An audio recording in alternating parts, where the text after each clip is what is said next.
Bom, boa tarde. Mais uma vez aqui em Mossoró, tá? Participando aqui dessa parceria da Receita Federal com o Conselho, já há muito tempo, né? Desde a época que Lieda começou a me ensinar, né? E a gente está aqui primeiramente, eu fiz a opção para ficar sentado aqui porque a minha intenção era usar também o programa gerador do ganho de capital. Mas o notebook da Receita, que é esse que estava comigo ali, deu um probleminha e eu vou ter que trabalhar com esse aqui. Mas eu vou tentar suprir essa necessidade do programa. Bom, o meu perfil é de atendimento. Eu estava até dizendo aqui a rádio, né? Ela perguntou se ia ficar em pé ou sentado. Eu disse, eu sou sempre do guichê. Então não tem jeito para deixar de... Eu me imagino num guichê, né? E a gente pega essa mania e não... Tanto é que eu tenho dificuldade de usar o microfone, porque sempre eu me identifico com um guichê de atendimento. Bom, a gente definiu esse tema, ganho de capital relacionado com as pessoas físicas. Nós temos aqui os profissionais de contabilidade e temos também aluno. Não é isso? Tem aluno também, né? Tem alguém que nunca viu ganho de capital, não conhece? Porque aí eu vou tentar adequar uma linguagem bem básica mesmo, bem popular. Bom, o ganho de capital nada mais é do que a tributação do lucro na venda de bens e direitos.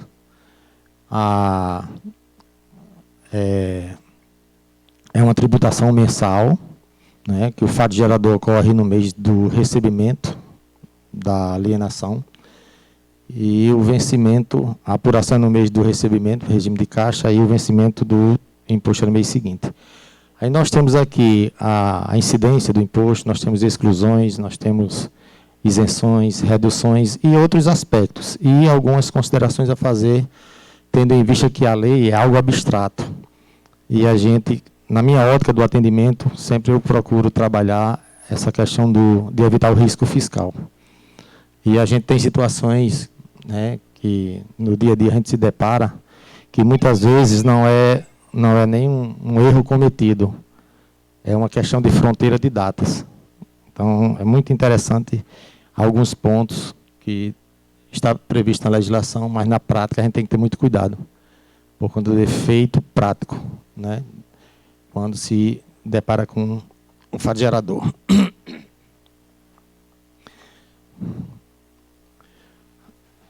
A minha tela é bem pequenininha, eu fico olhando para saber se ali. Bom, gente, a legislação básica primeiramente, é bom a gente saber que o IRPF, que a gente chama de Imposto de Renda Pessoa Física, olhando ele como gênero, ele tem as espécies, né? Declaração de ajuste anual, onde se apura o tributo com fato gerador no dia 31 de dezembro de cada ano. Nós temos as antecipações, carnê-leão, retenção na fonte. Nós temos renda variável, operação no mercado de ações. Nós temos ganho de capital na venda de ações fora da Bolsa. E nós temos o carnê-leão, antecipação, como eu já falei, né? E o ganho de capital. Então, vejam, temos atividade rural, temos tributação de residente no exterior. Então, assim, isso a minha visão é que, de um gênero, nós temos todas essas espécies. Então, é algo, né, que, apesar de se resumir em termos de obrigações acessórias no mês de março e abril, mas é algo muito amplo e que a gente não tem que se preocupar com o mês de março nem o mês de abril, a gente tem que se preocupar com o prazo decadencial, né, que são 5 anos para frente após o fato gerador ocorrer. Bom, a legislação básica, ou seja, os principais atos legais do ganho de capital, nós temos a Lei 7.713, né, cujo o dispositivo que trata do ganho de capital está regulamentado pela Extensão Normativa 84 de 2001, então essa Extensão Normativa continua em vigor. Nós temos a Lei 11.196, que ela na época foi chamada Medida Provisória do Bem, né, em que se teve algumas melhorias para o contribuinte em termos de oneração de tributo do ganho de capital. E a Lei 11.196 são 2 artigos que estão regulamentados através da Edição Normativa 599 de 2005. Nós temos a Lei 13.259, que foi a implementação da tabela progressiva, aliás, de alíquotas progressivas para o ganho de capital. Então, a gente tinha só a alíquota de 15% e, a partir de 2017, se passou a ter a alíquota progressiva. E nós temos uma Edição Normativa 208/2002, que trata de tributação de não residentes no Brasil. Essa Edição Normativa do 208/2002 ela é bem extensa, muito grande, está em vigor praticamente toda, mas em relação ao ganho de capital, ela tem o artigo 26 e 27, onde a gente tem a essência do ganho de capital para quem é não residente no Brasil. Bom, então isso aqui é a legislação básica. Tá? Bom, até 1997, o ganho de capital ele era apurado quando se efetivava uma venda, compra e venda, né? Compra de quem compra e venda de quem aliena. E a partir de 98, acho que foi a Lei 9732, criou a tributação de ganho de capital sobre transferências. Então, hoje nós temos o ganho de capital, ou seja, lucro, tá? Não é bem lucro de forma tão específica, né, numa transferência. Aí eu vou mostrar a você o que é ganho de capital quando se trata de transferência. Então, nós temos ganho de capital na venda e na transferência. Por exemplo, o que é uma transferência? Os bens de uma pessoa falecida quando passa para os herdeiros após o término do inventário. Isso é uma transferência. Uma doação é transferência. Tá? Bom, então nós temos a... Oi, Cláudia, tudo bom? Nós temos como gênero alienação e como espécies do gênero alienação nós temos compra e venda, permuta, contorna, adjudicação, desapropriação, dação em pagamento, procuração em causa própria, promessa de compra e venda, cessão de direitos ou promessa de cessão de direitos. Isso aqui são várias modalidades de alienação. Tudo isso aqui, a partir de 98, passou a ser considerado alienação, portanto, sujeito ao ganho de capital. Como o assunto é muito extenso, o próprio texto da Edição Normativa 84/2001 é muito extenso, eu vou tratar de coisa mais superficial, aquilo que é que está mais presente no dia a dia da gente, tá? De vocês, no nosso também da Receita. Compra e venda, isso aí é o mais, em termos de alienação, é o mais antigo, é o mais conhecido, é o mais original. Né? Alguém comprar valor por um bem e vender por um valor maior, e ali tem um lucro. Esse lucro é o ganho de capital. Permuta com torna. O que é torna? É um termo utilizado quando alguém troca um bem por outro e um deles recebe um dinheiro de volta. Então, isso aí que chama torna, né? Que a gente sempre, quando era menino, chamava de volta. Eu troco uma bicicleta por outra bicicleta e o cara me voltou R$10 lá. Então, isso é a torna, né? Na legislação, chama-se torna. Então, permuta é o quê? Você trocar um bem por outro e um deles recebe alguma coisa. Então, se alguém receber alguma coisa na hora que troca um bem por outro, tá? Isso chama-se torna, né? E se tiver esse valor. E isso é considerado fato gerador do imposto sobre ganho de capital. A adjudicação, a desapropriação, eu já antecipei aqui e coloquei esse atenção, né? Para lá na frente a gente não repetir tudo novamente. A desapropriação, aqui, ela está como a operação que obriga a apuração desse ganho. Ou seja, eu tenho um imóvel, tá? Ele foi desapropriado, tá? E quando foi desapropriado eu recebi 100 mil, mas eu tinha comprado ele por 50. Então, eu teria um lucro de 50. Só que isso acontece, existe a isenção, no caso de desapropriação, quando se trata de um bem imóvel, quando ele é objeto de reforma agrária. Tá? Então, ele é isento. E quando se tratava de desapropriação para utilidade pública ou interesse social, essa desapropriação, essa operação, ela tem incidência, ou seja, se obrigava a apurar o ganho de capital. Isso foi afastado com a decisão do STJ. Então, essa nota PGFN, que é Procuradoria Geral da Fazenda Nacional, 1114, no item 69, trata da não incidência do ganho de capital quando se tem uma desapropriação, mesmo que não seja para a reforma agrária. Então, hoje, desapropriação praticamente está tudo isento. Tá? Eu coloquei aqui como um conceito de alienação, mas em contrapartida já dizendo que é isento. Tá? Então, nesse item 69 dessa nota PGFN, se você colocar isso lá no Google, você acha e vai encontrar lá que não se trata mais de apurar ganho de capital quando alguém tem um bem objeto de uma desapropriação. Por exemplo, o município de Mossoró, ele vai desapropriar um local onde tem uma casa para abrir uma rua. Então, independente do valor que se receba nessa desapropriação, não incide mais o imposto sobre o ganho de capital. Dação em pagamento é a forma de você comprar um bem e pagar com outro bem. Tem até lá no final aqui eu faço aqui uma abordagemzinha sobre declaração de bens e qual o reflexo disso no ganho de capital, tratando da ação em pagamento. Procuração em causa própria, tá? Também é uma espécie de alienação, que é procuração em causa própria. O caso mais comum é aquele que alguém compra um bem de outra pessoa e fica com a procuração para ele mesmo. Né? Então, isso é a procuração em causa própria.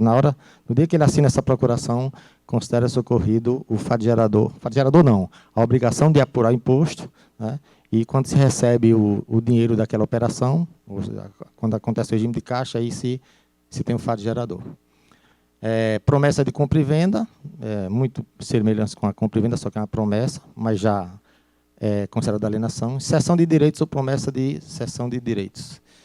O que está ocorrendo muito hoje é cessão de precatório. Né? Então, as empresas comprando precatórios aí, e as pessoas estão vendendo esse precatório com deságio, né?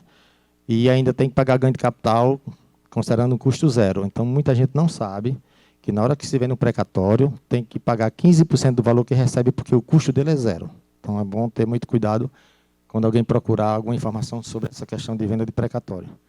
Às vezes, o precatório de 100 mil vira 30, né? E ainda, né, tem essa questão do imposto. Bom, vamos seguindo aqui.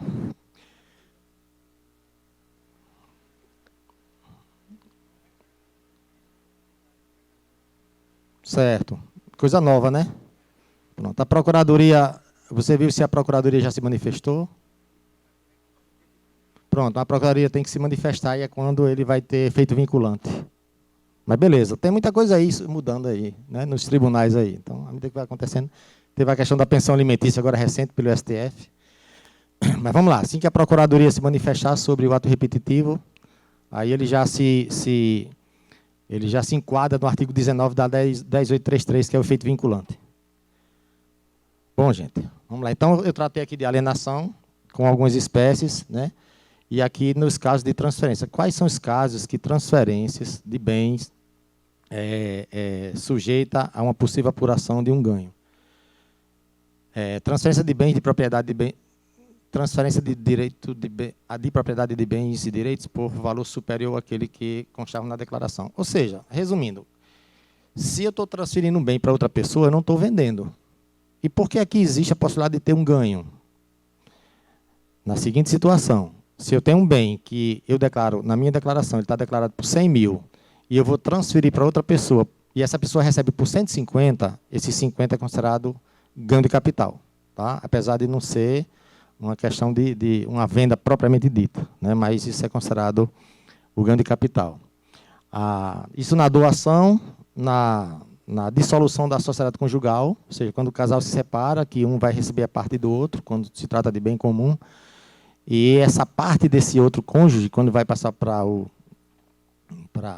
um deles, né, aquele que está recebendo pode receber por um valor maior. Então, aí, né, ele está alterando o custo desse bem. Tá? Então, na hora que alguém recebe por um custo maior, alguém tem que pagar do outro lado, apurar do outro lado esse ganho. Então, no caso de decujos, é a herança, o mais comum. O mais comum de transferência é no caso de herança. E aí, nós temos que ter cuidado na questão das transferências, principalmente quando se trata de espólio, né? O bem de pessoa falecida. Por quê? Porque uma grande parte dos bens possuídos por pessoas que já faleceram são bens muito antigos. Então, se essa pessoa viesse a vender esse bem, ele teria uma redução até de 100% do lucro. Tá? que é a questão das reduções e isenções. Mas eu vou tratar disso um pouquinho mais na frente, de forma mais específica. Isso aqui é apenas só mostrando quais são as espécies de alienação. Venda, desapropriação, procuração em causa própria, né, permuta, e aqui as transferências. Só para mostrar para vocês que transferência também... o regime de tributação é uma tributação definitiva, ou seja, quando ocorre o fato gerador do ganho de capital, tá, ele acontece dentro de um mês, por exemplo, e o vencimento é o mês seguinte, o vencimento do pagamento do imposto é no mês seguinte. O ganho de capital não tem nada a ver com o vencimento do imposto de renda apurado na declaração anual. Tá? Então, é uma tributação mensal, o fato gerador ocorre no mês, que é o recebimento, e o pagamento do tributo já deve ocorrer no mês seguinte. Se alguém não pagar até o mês seguinte, aí fica sujeito a acréscimos legais sobre aquele imposto. E não faz parte da declaração de ajuste anual. Quando eu digo que não faz parte da declaração de ajuste anual, não quer dizer que ele não tenha relação com a declaração. Tem a relação, ou seja, a declaração vai puxar, através de uma importação, os dados apurados naquela operação, e o imposto que foi ali apurado, ele vai para o conta corrente para fazer confronto com o DAF pago. Mas quando ele diz que não faz parte do ajuste, é porque ele não vai interferir na base de cálculo do imposto de renda anual, certo? Aquele que você tem rendimentos, deduções, né, imposto devido, menos antecipações, imposto a pagar ou a restituir, o resultado zero. Ou seja, o ganho de capital não influencia na apuração do ajuste. Assim como quem operar na Bolsa também não interfere, é a apuração mensal. A existência do ganho de capital tributável obriga o contribuinte a entregar a declaração. Quando esse lucro for tributável, vejam que tem aqui o detalhe azul. Né? Uma das condições de obrigatoriedade da declaração é quando alguém tem ganho de capital tributável. Se não tiver esse nomezinho tributável, ou seja, se ele for isento, então ele, por este motivo, não estaria obrigado a entregar a declaração. Só que lá na declaração, nós temos vários critérios de obrigatoriedade. Então, o que a gente tem que ter cuidado quando o ganho de capital não for tributável, for isento? Aí a gente já vai olhar para outro critério de obrigatoriedade, que é rendimento isento acima de 40 mil. Então, se eu vendi um bem e o rendimento foi isento e foi 39.999,99, ou seja, até 40 mil mesmo, então eu estou desobrigado de declarar pelo ganho de capital ser isento e também pelo rendimento isento do ganho de capital ser de até 40 mil. Né? Então, é uma questão da gente olhar o retrovisor lá dos critérios de obrigatoriedade.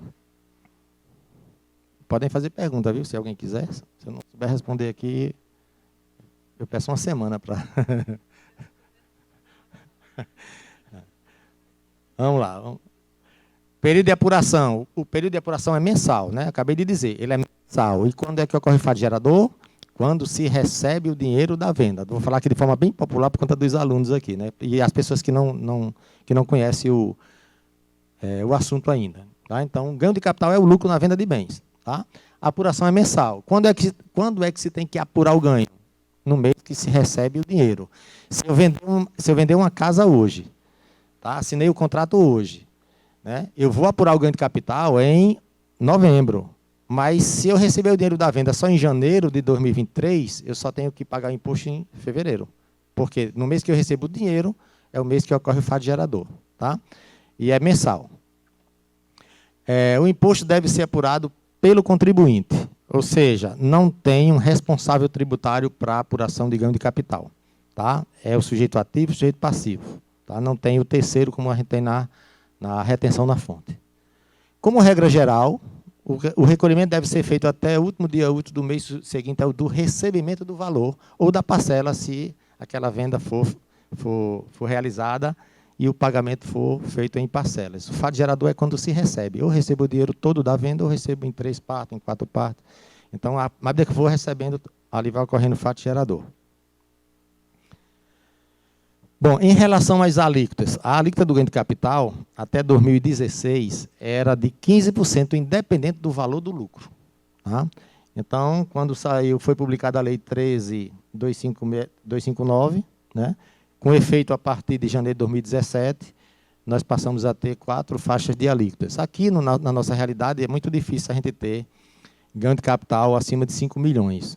Né, mas, em em outros centros aí é mais comum. E o mais comum não é nem na venda de imóveis, isso ocorre mais na venda de ações fora da bolsa, né? O cara tem uma empresa e vende as ações, as cotas, e às vezes ali tem um lucro. Eu já vi até um caso de Recife, né, em que o cara vendeu lá a empresa, vendeu as cotas dele, e ele teve a apuração de ganho de capital acima de 5 milhões. Então, ele teve mais de uma alíquota na hora que apurou. Então, isso aqui é só para dizer que há uma progressividade das alíquotas do ganho de capital a partir de 2017. Fica aí com uma mera informação. Responsável pelo pagamento. O imposto devido sobre o ganho de capital deve ser pago pelo alienante, é a pessoa que está vendendo, certo? Então, o alienante é quem é obrigado a pagar se ele for residente no Brasil. Temos as condições para dizer quem é residente e quem não é residente? Tem. Aquela normativa 208/2002 diz lá quem é residente e quem não é, e os critérios para isso. Bom, mas se quem vendeu o imóvel, o alienante, é residente no Brasil, né, então ele é o responsável pelo pagamento do imposto, é o sujeito passivo. Quando é que o adquirente, aquele que compra, é responsável pelo pagamento? Aí já mudou um pouquinho. Ou seja, alguém comprou um imóvel a mim e quem comprou aqui é responsável pelo pagamento, quando eu recebo o dinheiro. Então, olha só, o adquirente é responsável pelo pagamento, né? Quando esse adquirente for pessoa física ou jurídica, residente ou domiciliada no Brasil, ou o procurador, quando o adquirente for residente ou domiciliado no exterior e o alienante for não residente no Brasil. Isso é a redação da normativa, é enrolada, mas vamos aqui simplificar. Ou seja, Anaílson comprou um imóvel aqui de uma pessoa que é residente na Itália. Tá? Então, esse cara que mora na Itália, que tem o imóvel que Anaílson comprou, ele tem um procurador. Vamos supor que a procurador, ele seja Radina, seja a procuradora dele. Então, na hora que Anaílson compra esse imóvel desse cara que é residente no exterior, que não tem nenhuma obrigação tributária perante o Brasil, né? Anaílson é responsável pelo pagamento do imposto da venda que esse cara que mora lá fez para ele. Tá? E se Anaílson também for residente no exterior, ou seja, os dois estão lá fora, o imóvel é aqui. E o ganho de capital incide no local que o imóvel está localizado. Então, se Anaílson, que comprou o imóvel, é residente no exterior, e quem vendeu também sabe quem vai pagar o imposto? Radina. Por isso que tem que ter muito cuidado em quem é procurador de quem é residente no exterior e tem bens aqui para alienar no Brasil. Pode sobrar para o procurador, e está na legislação, não tem para onde correr. Aí a briga seria nos tribunais aí, né? Administrativamente é isso aqui. Então tem essa situação aí. Faz aí, né, Moreninha? O inventariante, ele é o responsável pelo pagamento em nome do espólio. Ou seja, um bem que pertence a um rol a partilhar, objeto de inventário, né, pela regra, ele é transferido para os herdeiros e depois, se os herdeiros quiserem, vendem. Mas acontece que antes do inventário, tá, se é possível se ocorrer uma alienação. Geralmente se pede autorização ao juiz para que seja vendido o bem que está naquele rol a partilhar, muitas vezes até para gastar, para cobrir despesa do próprio inventário. Então, neste caso, quando o bem for vendido antes da partilha, né, o contribuinte é o espólio e o responsável é o inventariante. Então, o inventariante, enquanto não tiver o inventário encerrado, ele é responsável, inclusive, pelo ganho de capital de um bem que venha a ser alienado. Responsável pelo pagamento, continuando. No caso de doação, quem é obrigado a pagar o imposto quando faz uma doação para alguém e esse alguém recebe esse bem pelo valor maior do que o valor que aquela pessoa vinha declarando? A diferença, ganho de capital. Tá? É o doador. Além de doar, ainda paga o imposto. Tem que saber, né, saber desse detalhe. Ex-cônjuge ou ex-convivente. Cônjuge no casamento, convivente na união estável. Tá? Então, ex-cônjuge ou ex-convivente, a quem na dissolução da sociedade conjugal ou da união estável foi atribuído o bem. Neste caso, quem recebe o bem pelo valor maior é quem paga o imposto sobre a tributação sobre aquela diferença, né, em relação ao recebimento, o valor do recebimento. E na parte de cessão de direitos, é o cedente. Ou seja, eu sou um herdeiro de um inventário, mas eu posso vender aquele direito que eu tenho. Isso é uma cessão, tá certo, de direitos hereditários. Então, é possível o herdeiro vender algo que ele não recebeu ainda. Por isso que chama-se direito. Ele tem um direito a receber, né? E ele já aliena aquele direito. Tá? Então, o cedente é aquele herdeiro ali que já está vendendo a parte dele, ele já é o contribuinte responsável pelo imposto, se ele vender por um valor maior do que aquele que está declarado lá na declaração da pessoa falecida. Vamos seguindo. Isso aqui é só miolo aqui, viu? O prazo para pagamento do imposto. O pagamento do imposto de incidência sobre ganho de capital deve ser efetuado se o alienante for residente no Brasil até o último dia do mês seguinte ao do fato gerador. O que é fato gerador? O mês que se recebe o produto da venda. Ok? Estou falando venda de forma mais simplificada, mais resumida, né? Mas tem as outras formas de alienação. Se o alienante for não residente no Brasil, tá? Por exemplo, o caso que eu citei aqui, a Anaílson comprou um bem de uma pessoa, comprou um bem que é localizado no Brasil, de uma pessoa que residente. Existe uma diferença entre morar no exterior e ser residente no exterior. Na legislação tributária tem diferença em relação a isso. Então, a pessoa é residente no exterior, a Anaílson comprou o bem. Então, qual o vencimento do imposto sobre o lucro dessa operação? É o dia da venda. Ou seja, se eu assinar o contrato hoje, o vencimento é hoje. Tá? Então, às vezes se torna até impossível se pagar o imposto no mesmo dia que assina o contrato, porque ainda vão apurar, né? Aquela história, talvez o cara tenha que apurar antes de vender, para saber quanto é que vai ser o imposto, para quando assinar o contrato fazer o DAF. Mas é isso. Né? Para quem é residente no exterior, não tem até o final do mês para pagar o tributo relacionado com aquela operação, sobre aquele ganho. É o mesmo dia da alienação. Se decorrente de doação, inclusive em adiantamento da legítima, até o último dia útil do mês subsequente ao da doação. Aí vai ter que olhar o instrumento de doação. Ainda sobre o prazo de recolhimento. Se decorrente de dissolução da sociedade conjugal ou da união estável, até o último dia útil do mês subsequente ao do trânsito em julgado da decisão judicial da partilha ou sobrepartilha. Epa, peraí.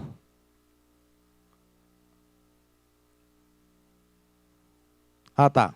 Porque aqui tem as duas coisas. Eu vi sobrepartilha, eles estão misturando aqui espólio com outra coisa. Tá? Então, se decorrente da dissolução da sociedade conjugal, até o último dia útil do mês subsequente ao do trânsito em julgado da decisão judicial da partilha ou sobrepartilha.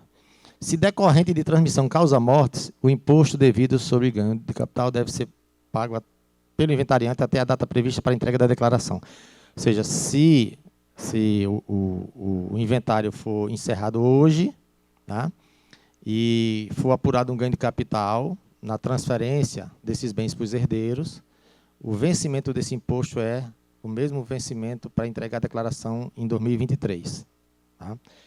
Existe uma diferença entre o prazo de entrega da declaração de ajuste anual, que geralmente é o mês de abril, quando não tem prorrogação. Mas, se for o caso de declaração final de espólio, aí nós temos um divisor de água, que é o mês de fevereiro. Se o trânsito em julgado for até fevereiro, ou a escritura pública de inventário for lavrada até fevereiro, a declaração já tem que ser entregue em abril. Se isso ocorrer no dia 1º de março, a declaração só é entregue em abril do ano seguinte. Tá? Isso aqui são informações que, na hora que vocês precisarem, é ir lá no Perguntas e Respostas, no manual. Tá? Estou mostrando isso aqui mais como conteúdo mesmo. Não é coisa da gente se preocupar, é mais só para a gente ter uma ideia de que em determinadas situações, os vencimentos são diferentes. Eu coloquei até aqui, ó, pergunta 575 do Imposto de Renda 2021, que trata da data de entrega do pagamento do imposto no caso de encerramento de espólio.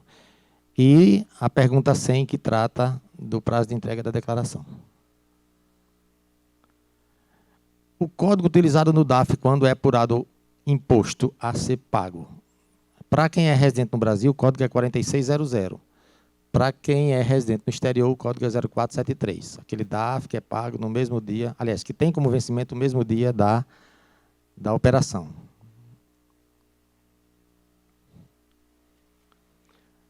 Bom, aqui nós temos alguns conceitos importantes sobre essa questão do ganho de capital. Tá? Valor de alienação. Por que ele é importante? Porque ele é o valor utilizado para ser comparado com o custo. Então, tem que ter um valor da alienação. Data de alienação também é importante. Por quê? Porque essa data de alienação, tá, ela é comparada com a data de aquisição. Isso faz o quê? Uma linha do tempo. Então, quanto mais tempo eu possuir o bem, mais redução do ganho eu tenho. Por isso que eu tenho que ter esse termo inicial e esse termo final, para eu apurar as reduções do ganho de capital. O termo inicial é o custo, data do custo. E o termo final é a data da alienação. Quanto mais tempo possuir, mais reduções eu tenho. Por isso que eu tenho que ter valor de alienação e data de alienação. Da mesma forma que eu tenho que ter o valor de aquisição e data de aquisição. Tá? O valor de alienação e a data são informações fornecidas pelos cartórios na hora que se faz a operação no cartório, essa operação imobiliária. Então, é informado para a Receita Federal qual foi a data da alienação e qual foi o valor daquela venda. Então, é aí que a Receita trabalha em cima de seleção de contribuintes para fiscalizar venda de bens e direitos, né, com base na DOI, Declaração de Operações Imobiliárias. E o custo de aquisição e a data, ele já é objeto de informação na declaração de bens do próprio contribuinte. Tá? Então, valor de alienação, data de alienação, o cartório informa. Data de aquisição e custo de aquisição, o contribuinte já deve ter isso informado na sua declaração. Por isso que a declaração de bens ela tem que ser o mais próximo da realidade. Porque qualquer declaração de bens, né, com erro de valor, isso pode repercutir lá na frente numa possibilidade de se ter que apurar algum lucro na venda desse bem. Né? Oi.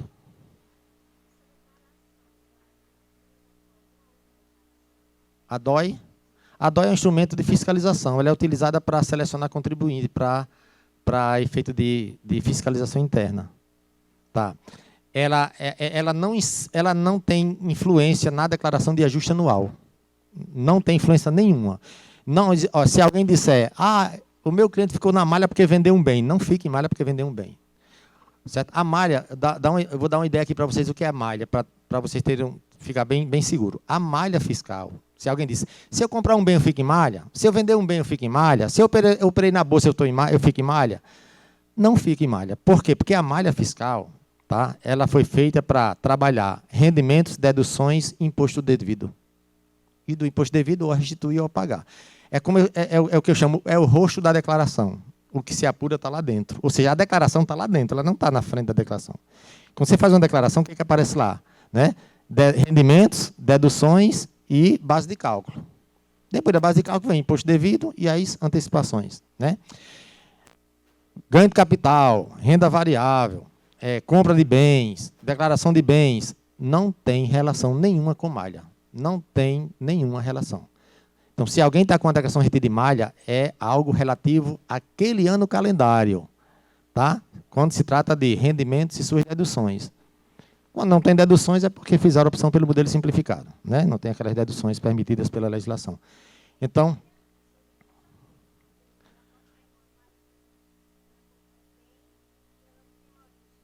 também isso não é objeto de malha. Isso deixa eu dizer a você a diferença entre a malha fiscal e a fiscalização interna. Quando eu digo interna, é aquela que o auditor, tá certo, abre a fiscalização, comunica a você que você vai ser fiscalizada, dá um termo de início e ali começa.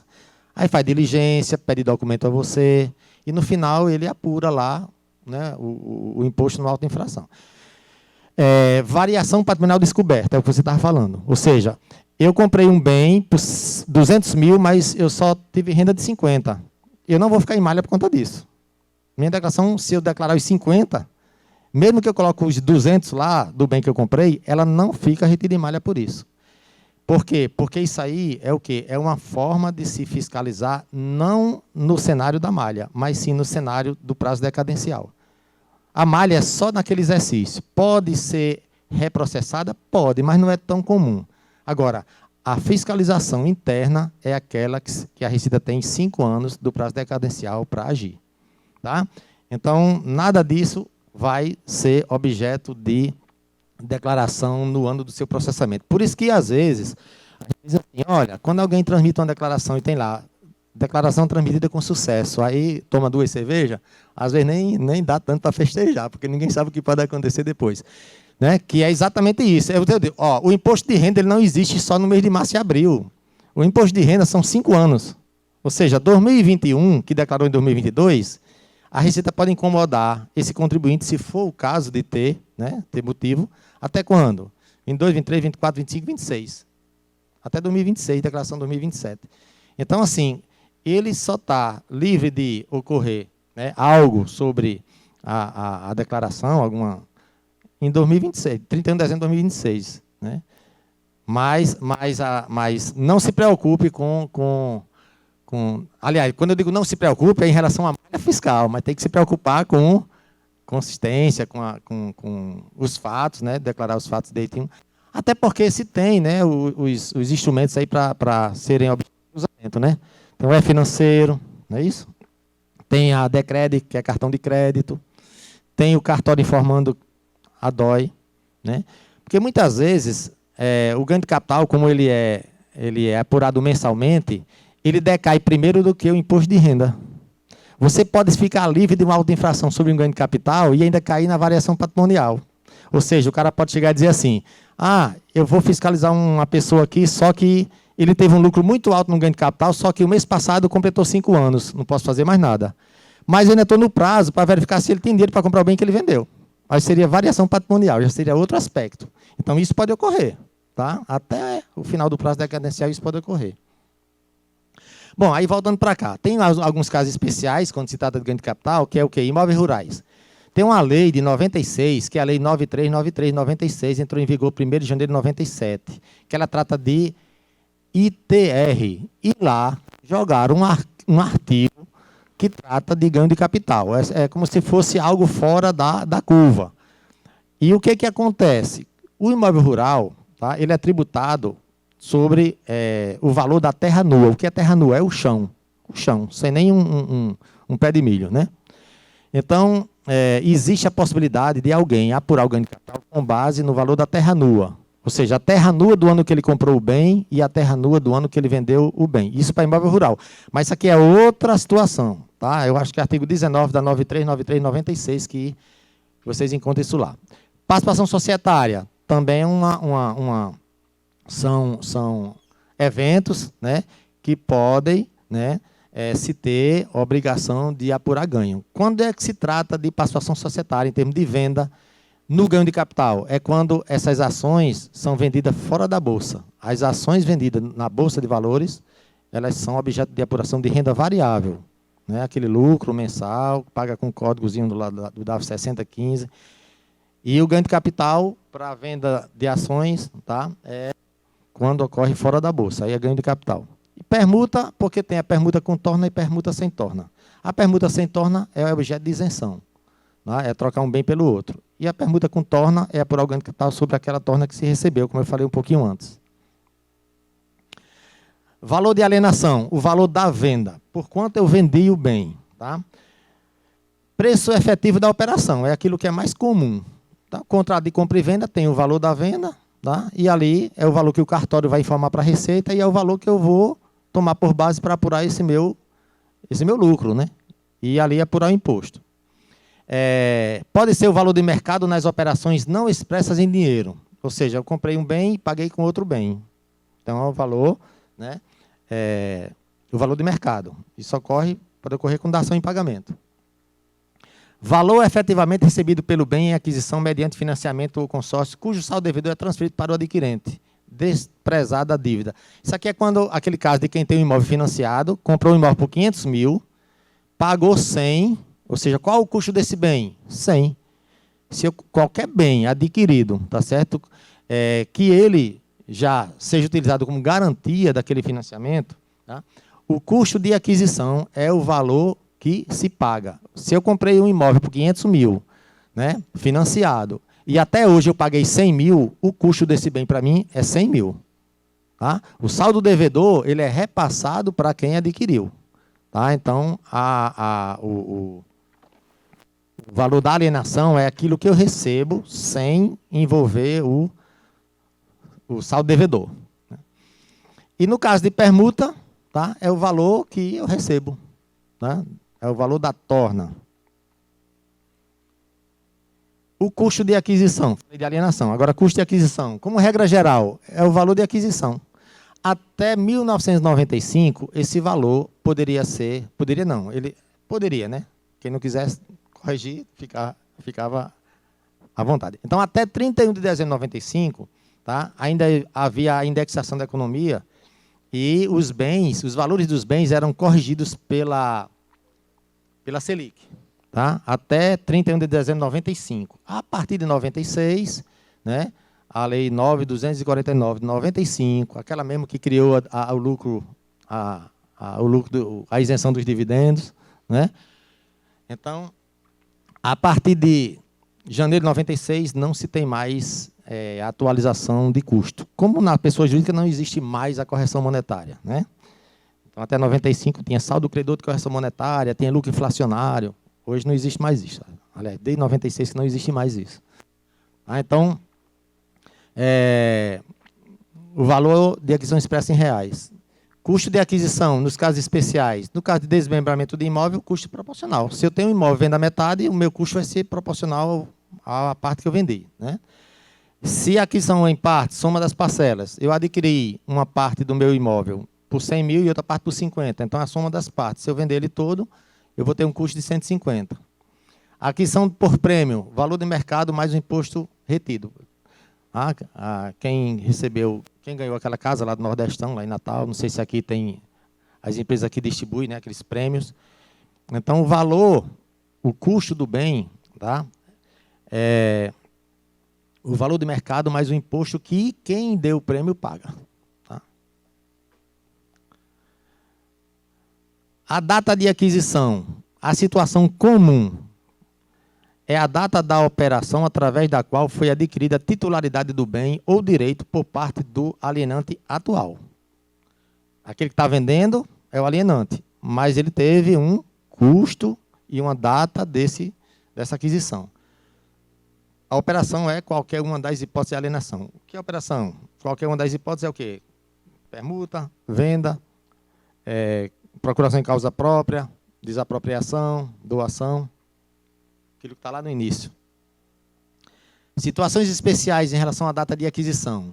No caso da herança, quando alguém recebe um bem que é transferido, né, da declaração do falecido para o herdeiro, qual a data de aquisição que esse herdeiro vai considerar na declaração dele? Não é a data da lavratura lá, da escritura pública de inventário, nem da sentença, né? Nem lá da decisão do inventário. É a data da morte, ou seja, a sucessão começa com a morte. Tá? Então, aquele bem que pertence a uma pessoa que chegou a falecer vai ser passado para os herdeiros. E a data de aquisição é a data da morte, embora ele possa receber esse bem para ter o domínio útil dele só quando tiver o inventário. Pode durar 1 ano, 2 anos, 3 anos, 10 anos, 20 anos. Tá? Mas a data de aquisição, para efeito de apuração de ganho de capital, é a data da morte, né, do decujo. Bem pertencente a outro cônjuge em regime de comunhão de bens. É a data do casamento. Tá? O bem comum. Tá? A data de aquisição é a data do casamento. Bem adquirido durante a união. Data de aquisição normal. Bem havido fora da meação. Data da sentença ou da escritura de partilha.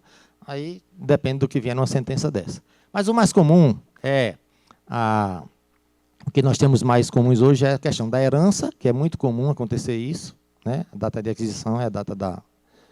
Por isso que vocês, quando for colocar lá, na declaração de um herdeiro recebendo um bem de herança, por mais que diga que o inventário foi em 2021, aí você bota uma observaçãozinha, data de aquisição, aí bota a data da morte, tá certo? Lá do decujus. Bom, tudo isso aí que a gente viu até agora, nada mais é do que conteúdo de uma instrução normativa. A instrução normativa 84 de 2001, vocês podem ir lá, dar uma olhada, quando precisar. Nós temos a instrução normativa 599 de 2005, tá? Que ela não excluiu nada, não revogou nada da instrução normativa 84, ou seja, se somaram aí os benefícios. E apenas a gente tem que ter o cuidado para aplicar de forma correta o que está nesses atos normativos, né? Que são regulamento da lei. Bom, isenções é o que mais interessa aqui, né? Ações em mercado de balcão. Ou seja, quem vender ações cujo valor for de até 20 mil, está isento, tanto no ganho de capital quanto da renda variável. Então, esse valor aqui de 20 mil, ele está relacionado com as duas situações, ou operações dentro da Bolsa, ou operações fora da Bolsa. Tá? Bem de pequeno valor, qualquer bem, seja ele imóvel ou móvel,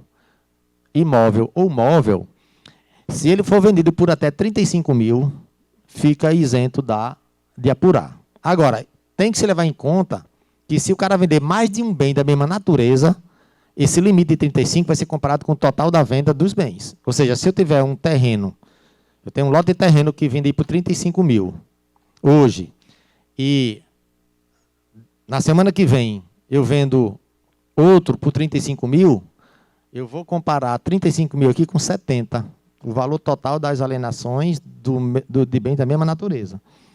Então, se eu tiver um terreno o valor da venda dele é 35, e tiver, aliás, eu tenho um lote que o valor da venda é 35 mil, e tem o outro que também é 35 mil, eu posso vender um no mês e o outro no outro mês. Eu vou ficar isento dos dois. Mas se eu vender os dois no mesmo mês, eu vou pegar o quê? 70 mil, comparo com 35, aí como é maior do que 35, aí eu vou apurar. Como é que eu vou apurar? Eu vou apurar individualmente. Vou pegar o que eu vendi por 35 mil hoje, o custo dele foi quanto? 6, 35 menos 6, 15% da diferença.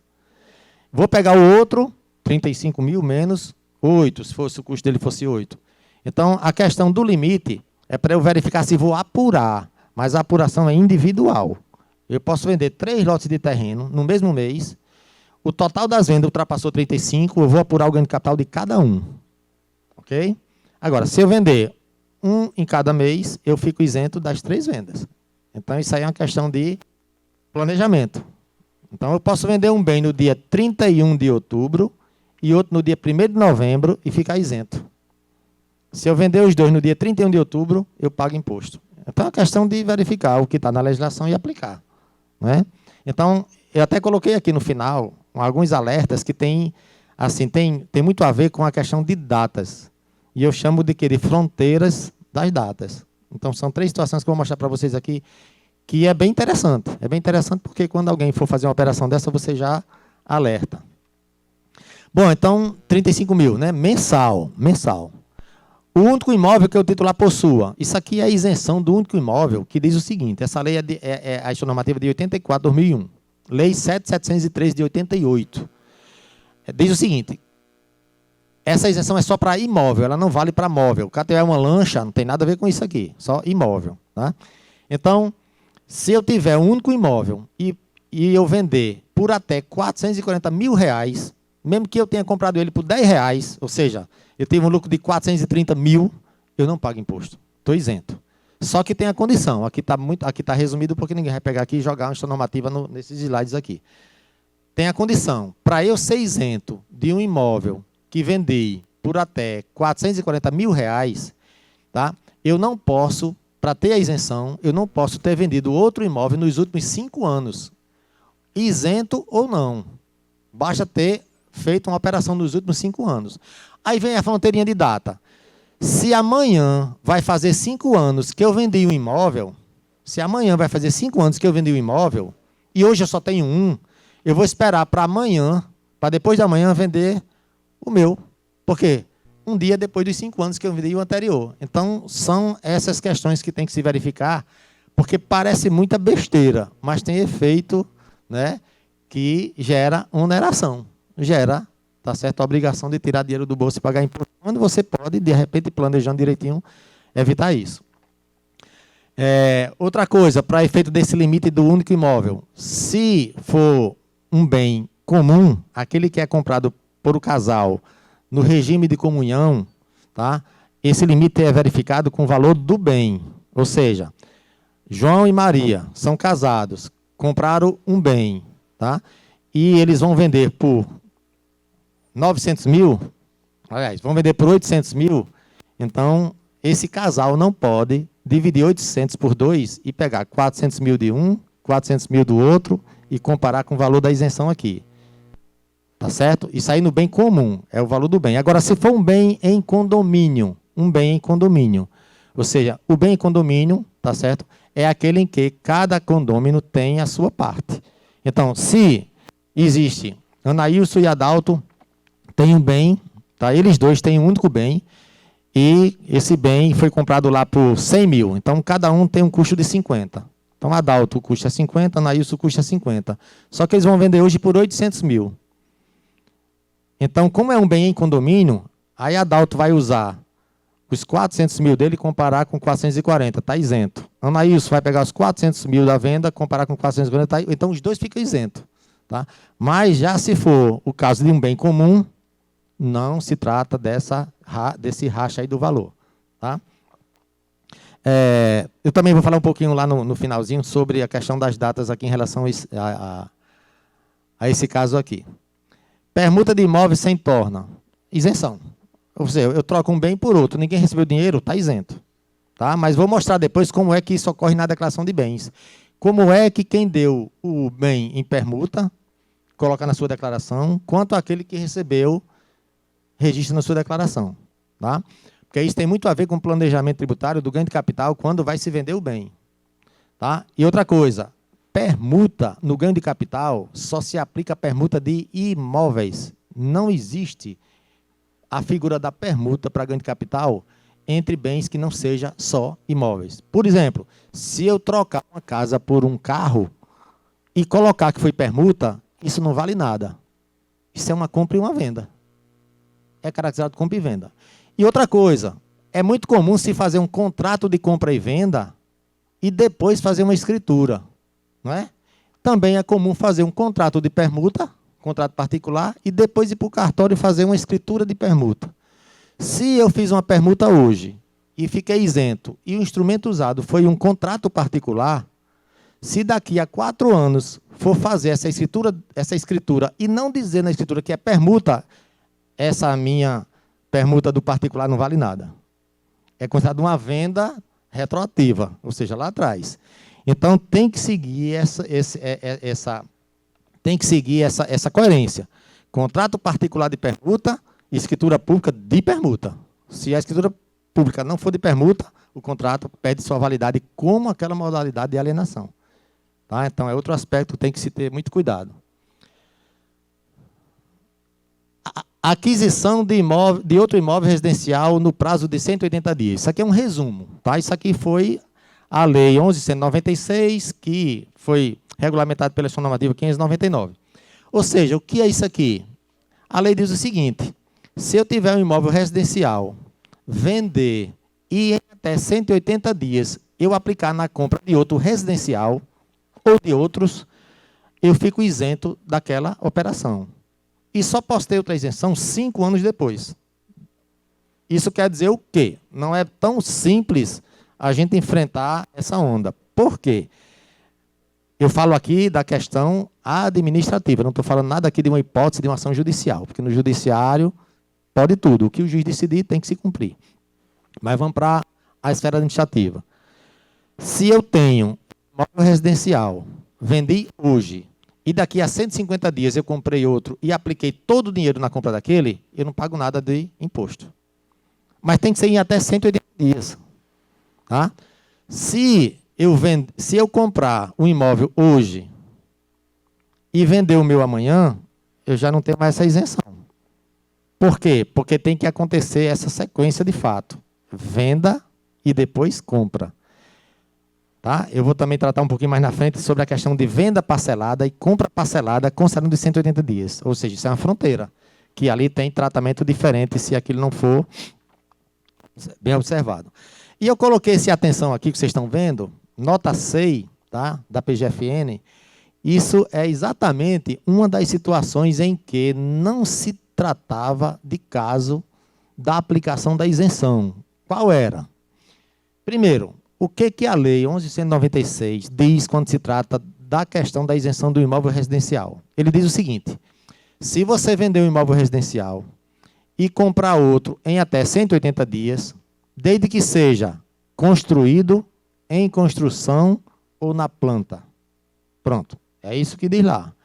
Aí a extranormativa, tá, que não tem força de lei, tinha um artigo que dizia o seguinte: se você tem um imóvel residencial quitado e tem um imóvel financiado, se você vender aquele que está quitado e pagar a dívida daquele que é financiado, quitar a dívida, isso dá direito à isenção? A extranormativa disse não. Só que o STJ veio e derrubou isso. Por quê? Porque a lei, a extranormativa, estava ferindo em termos de hierarquia. Então, o que acontece? Hoje, quem tiver um imóvel e vender para quitar outro que ele tenha com saldo devedor, ele está isento por força de decisão do STJ. A lei está lá do mesmo jeito, a extranormativa está lá do mesmo jeito. Tá certo? Então, o Tribunal Superior, o STJ no caso, tá certo? Tratou essa isenção, porque ele não entende isso como ganho de capital. Tá? Ele não entende como ganho de capital na hora que você faz isso.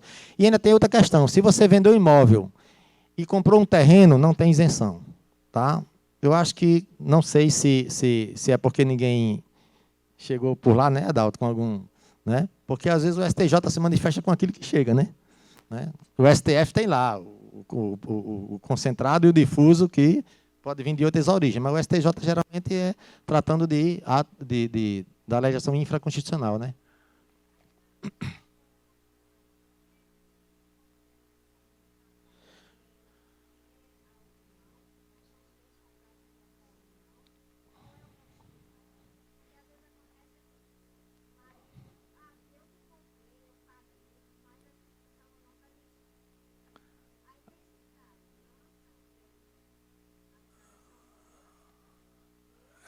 Veja só. Vamos lá. Olha só, o bem comum é aquele adquirido após o casamento.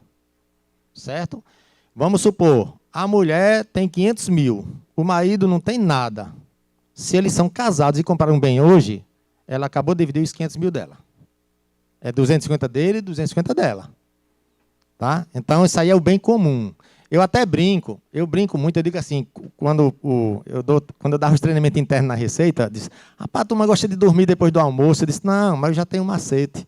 Quando eu vou tratar de treinamento que envolve o horário do almoço, depois do almoço, aí eu deixo para tratar de sucessão, logo depois do almoço, que ninguém dorme. Porque eu começo a dizer: ó, você que é noiva, que tem seu apartamento, tá certo? Se você casar com seu noivo, depois ele lhe chamar para vender e comprar um com ele, você está dando a metade para ele. Aí pronto, aí ninguém dorme. Porque fica curioso, entendeu? Isso eu uso esse macete depois do almoço porque é algo que começa a chamar a atenção. E ainda tem os caras que, na sala de aula lá na UNRN, ainda tem aqueles que dizem assim: ei, é o teu caso. Aí fica na sala, aí começam a descobrir as coisas, né? Mas, assim, é isso. Ó, o bem comum é aquele adquirido após o casamento. Se for no regime universal, tanto faz você ter um bem privativo como não ter, vai ter tudo dos dois, né? Tem o regime de comunhão parcial. Esse é o bem comum. A união estável é o seguinte: duas pessoas, tá, estão no regime de união estável, eles podem comprar um bem, se no documento da compra não tratar de percentual entre eles, aplica-se o que aplica-se ao casamento, 50%. E aí tem a questão da renda que esse bem produz, já é outra história. Ou seja, o bem comprado por um casal, mesmo que quiser com o dinheiro dos dois, só um tem que declarar. Ou um ou outro. Não se divide. Porque se divide em duas declarações, a Receita vai dizer que isso é um bem em condomínio. Diferente. Não é? Já no caso do rendimento, já pode dividir com os dois. Ou pode um só declarar. Agora, isso aí é a legislação do imposto de renda. Certo? Lá nos aluguéis. Né? Que é o quê? O assunto daqui uns dias, né? Está bem pertinho já. E a gente deve estar por aqui também falando dessas coisas aí. Eu estou até fazendo parte de uma equipe na superintendência agora de orientação tributária. Eu acho que até alguém aqui já sabe dessa história, né? Eu estou com um pé em Natal, outro pé em Recife, por conta dessa minha participação nessa equipe regional de orientação tributária. E um dos meus projetos que eu vou levar para lá é fazer um programa de imposto de renda 2023 diferente, para Maceió, Pernambuco, Alagoas e Rio Grande do Norte, né? Se Deus quiser, eu vou fazer isso. Fazer algo diferente, já que a gente não tem coisa diferente nos últimos tempos aí. Bom, gente, então é isso. Então, mas pode perguntar, viu? Ok? Mas declaração de bens é outra, né? É outro imposto de renda, né? É muita coisa. Bom, reduções. As reduções, resumindo, o que é a redução de um lucro na venda de um bem? É você diminuir o imposto, certo? Ou seja, vai pagar menos, diminuir o lucro, perdão, diminuir o lucro e pagar menos imposto. E você diminui o lucro porque a lei lhe permite que você tenha aquela redução. Com base em quê? No tempo que você possuiu o bem. Vou dar um exemplo aqui. Quem tiver um bem imóvel comprado antes de 1969, pode vender por qualquer fortuna que não paga nada de imposto, porque ele é 100% reduzido, com a legislação lá de 88. Quem tiver um bem que foi adquirido de 96 para cá, se vender hoje, já tem redução de mais de 70% do lucro. Se ele tiver um lucro de 100 mil, ele vai tributar só 30. Ou seja, é uma forma... Aliás, essa redução de quem possui o bem de 96 para cá, ela foi criada pela Lei 11.196 para compensar a não correção monetária dos bens. O que aconteceu? Até 95, eu pegava o bem e alterava o valor dele de acordo com a Selic, certo? A partir de 96, eu não posso mais corrigir o bem. Em contrapartida, aí o governo fez o quê? Deu redução. Ou seja, a redução do lucro compensa a não correção do bem. Por isso que chamou, na época, em 2005, quando essa MP foi para o Congresso, ele chamava MP do bem. Por quê? Porque tinha algumas coisinhas lá que era bom para o contribuinte. Mas também tinha umas maldades, que, por exemplo, a CSLL, que é 32%, era 32% e ia para 40%. Até hoje nunca foi, mas estava nessa MP. Essa MP teve assim, foi muito comentada porque tudo que está aqui no ganho de capital, de 96 para cá, tá? Aliás, ela é 2005, de 2005 para cá, mas tratando de correção de 96, ela foi objeto de uma medida provisória chamada 232. Ela foi rejeitada no Congresso porque tinha maldade e chamava MP do bem. Então, ela foi rejeitada no Congresso, ela caducou e pegaram só a parte de ganho de capital e colocaram em outra MP, que era 235, e nasceu a Lei 11.196. Por isso que a gente tem isso aqui ainda, senão não tinha nada. Se não fosse essa migração do texto para outra MP, a gente não tinha essa isenção do imóvel residencial, o limite do pequeno valor não era 35, era 20. Né? Vamos lá. Então, redução é o quê? Reduzir o seu lucro à medida, proporcionalmente ao tempo que você possuiu o bem. O programinha do ganho de capital faz esses cálculos aqui, não precisa você se preocupar com isso. Bom, aí agora vem alguns alertas importantes. Quem é que está medindo o tempo? Está perto? Quanto? 1 hora? Tá. Tá, então vamos lá. Bom, agora vamos aqui. Alertas importantes. Depois de tudo isso que a gente viu aqui, tá certo? A gente falou da questão normativa, o texto está lá, está em vigor, né? Com exceção de algumas revogações. Mas vamos lá. Isso aqui é para a gente olhar onde a gente pode escorregar numa casquinha de banana. Tá? Vamos para o primeiro aqui. Eu falei em residente no exterior e residente no Brasil. Olha só. Qual a diferença entre morar no Brasil e ser residente no Brasil? Quando eu digo morar, é você estar fisicamente. Quando eu digo residente, é o seu regime tributário ser no Brasil. Se eu digo que moro no Brasil, ou seja, eu aluguei uma casa em Mossoró, moro em Mossoró, mas eu sou residente no exterior. O que é ser residente no exterior? É ser tributado no exterior. É a regra de tributação sua ser no exterior. Tem reflexo aqui? Tem. Tem. Mas essa questão de residente e não residente, tá? Isso tem um efeito muito grande, tá? Em termos de formalidade. Né? Na declaração de imposto de renda, eu já teve um contador que foi conversar comigo dizendo que a cliente dele era residente no exterior. E eu olhei no sistema da Receita e não tinha nada disso. E ele teimou que ela era residente no exterior. Eu disse, não é. Ele disse, é. Aí ele disse, mas eu fiz a opção. Eu disse, aonde? Aí eu fui procurar. Se ele tinha feito a opção, não tinha declaração de saída definitiva, não tinha comunicação de saída. Eu disse, não tem. Ele disse, tem, eu provo a você que tem. Olha o que ele fez. Se você pegar a declaração de imposto de renda, ali onde tem nome, CPF, endereço. Aí, endereço no Brasil, no exterior, não é ali? Aí o que ele marcou exterior, ele disse que ela estava morando no exterior, mas não era residente do exterior. É aí que a gente não pode confundir. Então ele achou que quando colocou endereço no exterior, que é onde ela estava, mas é residente aqui, eu posso passar 12 meses no exterior. Eu só passo a condição de não residente no 13º mês. Eu posso passar 12 meses lá. Eu posso vir aqui passar um dia, voltar de novo, passar mais 12, vir aqui um dia, voltar. Eu posso passar um dia por ano no Brasil e o resto do tempo no exterior sendo residente no Brasil. Mas eu moro no exterior. Então é isso que faz a diferença. A questão de ser residente é quando ele formaliza uma saída definitiva. E o objeto mais original para isso é a declaração de saída definitiva. Só que antes de chegar o prazo da declaração, eu posso fazer uma comunicação, é como se fosse uma prévia daquilo que eu vou fazer na minha declaração. E a comunicação de saída é algo que eu faço lá na página da Receita. Digo que a partir de amanhã eu serei residente do exterior e meu CPF já é alimentado com essa informação. Já aparece lá, residente do exterior, sim. Aí é onde tem reflexo aqui. Qual o reflexo? A gente pensa que não é nada demais. Vamos para cá. Mudança na condição de residente para não residente no Brasil. Eu vou citar com um caso prático. Um rapaz chegou no atendimento e começou a conversar com o atendente, como eu estou aqui, e ele disse, eu vim aqui para pegar uma orientação para eu fazer a comunicação de saída definitiva do Brasil. Aí eu disse, você já verificou lá na página da Receita, onde você vai preencher lá? Ele disse, ainda não. Aí eu disse, tudo bem, é muito fácil você fazer. Agora me diga uma coisa, você vai em definitivo mesmo, você vai ficar no exterior, não pensa mais em voltar? Ele disse, não, eu não volto mais para o Brasil. Aí eu fiz uma segunda pergunta. Você tem algum bem para vender aqui no Brasil? Ele disse, tenho, um apartamento. Você pensa em vender esse apartamento quando? Ele disse, daqui um mês eu boto a venda. Eu disse, pois não comunico com a sociedade agora não, deixa para daqui a 40 dias. Por quê? Porque o apartamento que ele tinha era o único bem. Certo? O único bem. Ele tinha isenção, se vendesse por 440 mil, de não pagar nada. E o apartamento de 350, pelo que ele me falou.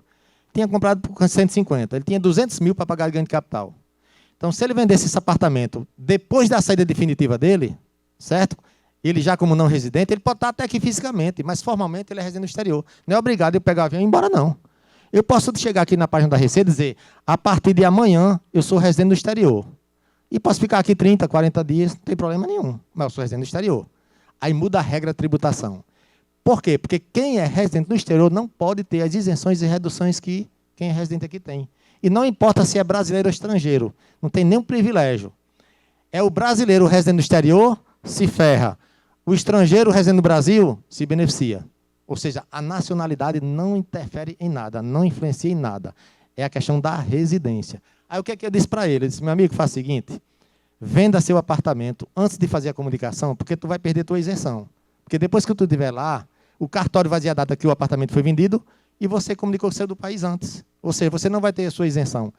Então, essa questão que tem que ser verificada. Quer dizer, aplicar a legislação é você aplicar olhando o efeito prático. Não é? O reflexo disso, o reflexo na prática. Então, eu gosto muito de utilizar essas abordagens, que são exatamente as pegadinhas no bom sentido. Não é? Vamos lá. Então, aqui, ó, mudança da condição. Comunicação de saída e declaração de saída. A comunicação é quando não se tem ainda a declaração. Por exemplo, eu quero comunicar que saiu em janeiro. A declaração só aparece em março, o programa. Então, eu quero dizer que dia 2 de janeiro eu sou residente no exterior. Como é que eu faço isso? Pela declaração, não, que o programa não existe. Aí é a comunicação. Ela fica no ar até fevereiro de cada ano. E depois vem a declaração. Se eu quiser comunicar que saí do Brasil em 2019, eu posso? Posso. Só que não é comunicação. É a declaração atrasada com multa por atraso. Não muda nada. Aí, essa questão de residente ou não residente é em relação a reduções. Quem for não residente do Brasil e vender alguma coisa aqui não tem redução nenhuma, não tem nenhum incentivo. Perde todas. Da mesma forma que quem tem uma aposentadoria aqui, tem moléstia grave, bota 20 mil no bolso todo mês isento. Se ele for morar no exterior... Morar não, já errei de novo, tá vendo? Se ele for ser residente no exterior, ele paga 25% de imposto. É outra ação que tem no STF, viu? Quem estava ali atrás falando da... O STF também está tratando disso já. Já eles vão ficar isentos. Tá? Então, o que acontece? Eu botava 20 mil no meu bolso, Aí vim aqui e disse, agora eu vou comunicar minha saída definitiva para o exterior. Quando aparecer o CPF dele com o SIM de residência no exterior, quem pagar a aposentadoria dele aqui vai ter que reter na fonte 25%. Ele vai estar no bolso só 15%, vai perder 5%. Só em fazer isso ele perde 5 mil. Aí não é melhor ele ficar indo lá e voltando? Não é? E permanecer residente aqui, morando lá? Bom, a Dalto tem uma filha que mora no exterior. Ela é residente do exterior, né, Dalto? A Dalto é internacional. Entendeu? De vez em quando ele dá umas viajadas por aí. Bom, então deu para entender mais ou menos isso. Vamos ter cuidado nessas formalidades. Antes de comunicar, por exemplo, chega a gente lá e diz assim, Aguinaldo, o meu cliente está no exterior já faz uns 6 anos. Eu posso fazer a declaração retroativa? Isso depende do que ele fez. Quais os atos que ele praticou de lá para cá? Para ele dizer que é não residente desde 2019, se em 2020 ele vendeu um bem e teve isenção. Aí a coisa muda, né? Ele estaria sujeito a uma alta infração daquele ganho de capital lá. Não é? E quem vai pagar por ele se ele for residente lá fora? O procurador. O procurador é responsável. Né? Aí é onde o procurador pode pagar, né, sem saber.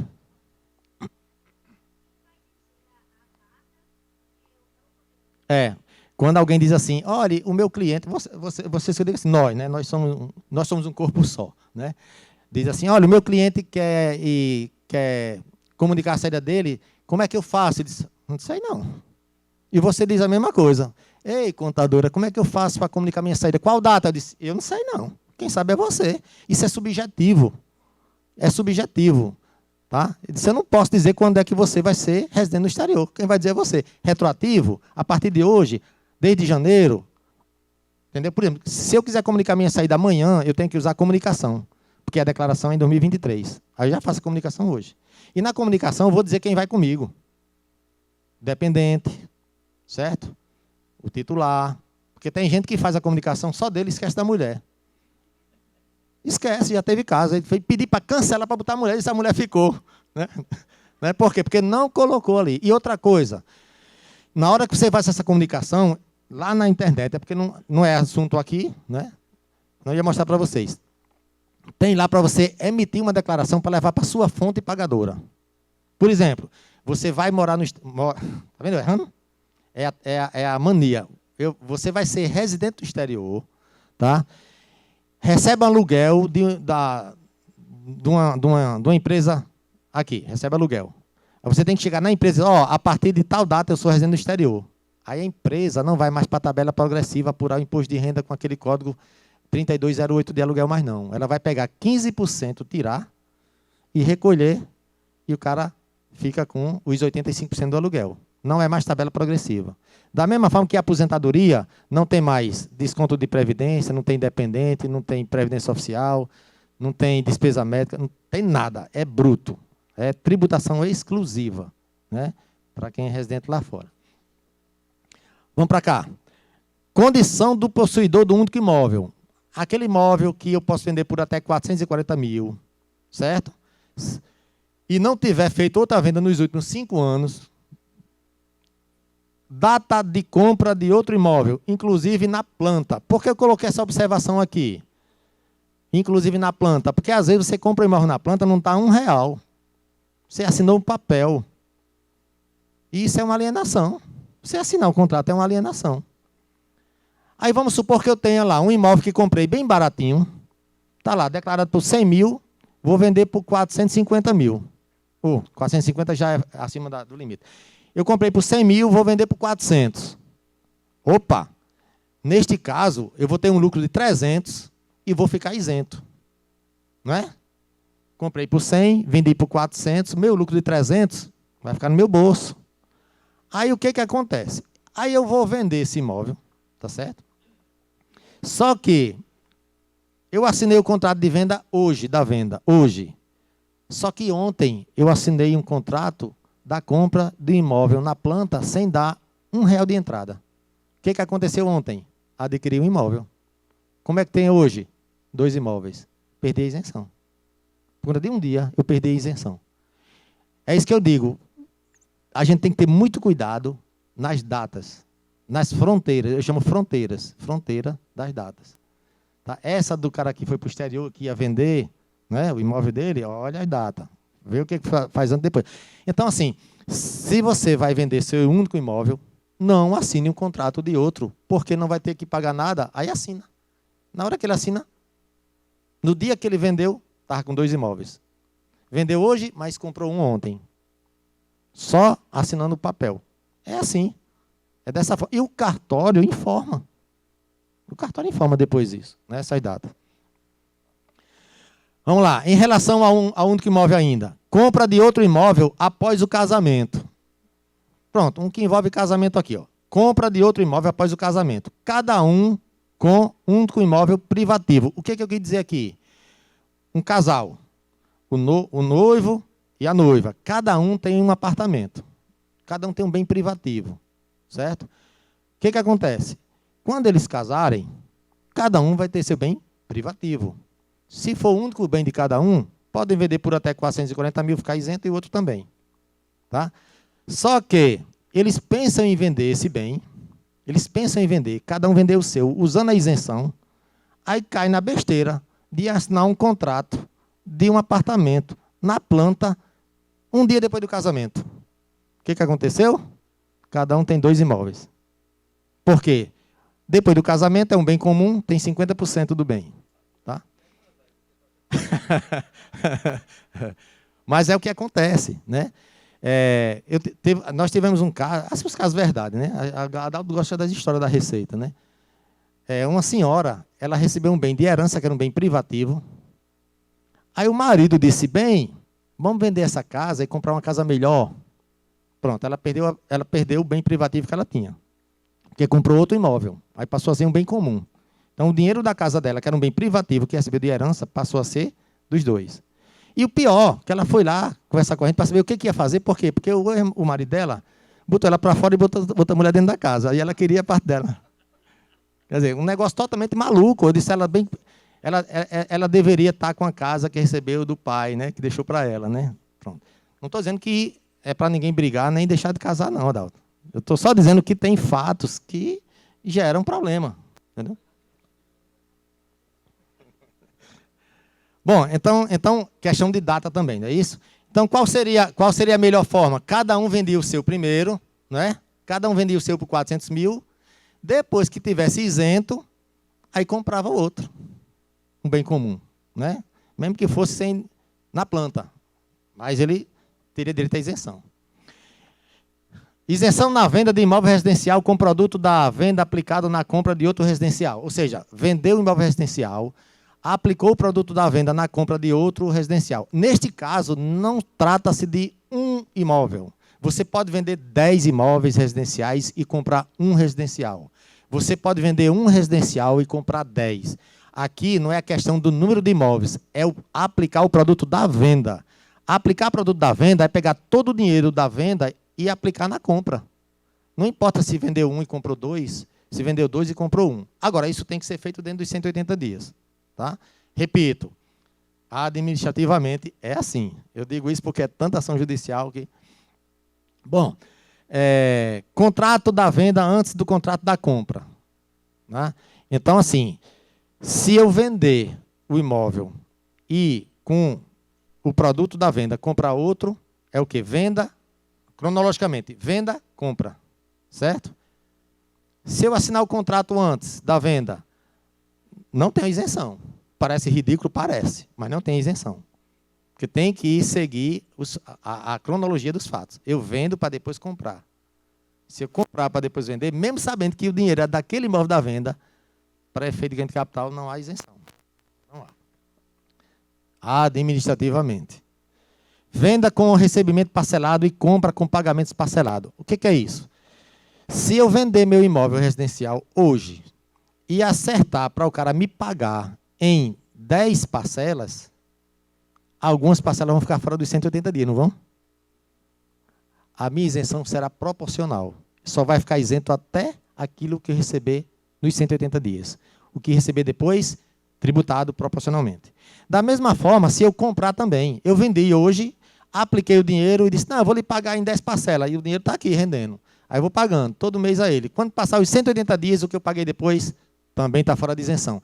Aí é a tributação proporcional, levando em consideração o tempo, as parcelas e o prazo de 180 dias. Quando é que se tem também uma tributação proporcional? Eu vendi o imóvel por 500 mil e apliquei no residencial 400 e comprei um comercial por 100. Eu vou ficar isento proporcionalmente aos 400. Tá? Porque o imóvel comercial, terreno, não dá direito à isenção. Tá? Então, essa questão da proporcionalidade. Bom, aí vem essa decisão do STJ, tá? Que é para a isenção sobre a aplicação do recurso da venda para quitar o outro, eu já falei aqui antes, não é isso? Então, assim, esses são os alertas, assim, são coisas assim que está relacionado com a formalidade. E uma coisa que eu falo muito para vocês, pessoal que trabalha comigo, diz, olha, vocês têm que ter ideia do efeito de uma formalidade. O que aconteceu agora com a pensão alimentícia não tributável? Porque ela não é isenta, é não tributável. Porque ela saiu do campo de incidência. Né? Ela pulou o muro do campo de incidência, né? A pensão alimentícia. O que acontece? Muita gente, a Rede Globo disse o seguinte, quem vem recebendo rendimentos de pensão alimentícia, é só retificar a declaração que já recebe no mês seguinte a restituição. O que acontece? Isso gerou, tá certo? Um impacto de 6,5 bi para a União. 6,5 bi para restituir dos últimos 5 anos de pagamento de imposto sobre pensão alimentícia. No mês, é em torno de 1,5 bi a perda de arrecadação. Mas dos últimos 5 anos, 6,5 bi. Aí a imprensa vem e diz assim, olha, retifica a declaração que você recebe tudo que pagou. Aí o cara pensa que se retificar hoje, já sai no próximo lote. E o orçamento vai ter 6,5 bi para devolver no próximo lote? Eu sei que não vai ser 6,5 bi. Por quê? Porque tem situações em que a pessoa que recebeu parcelou o débito, aí tem que ter revisão de parcelamento. Ei, eu estou observando o horário, estou terminando.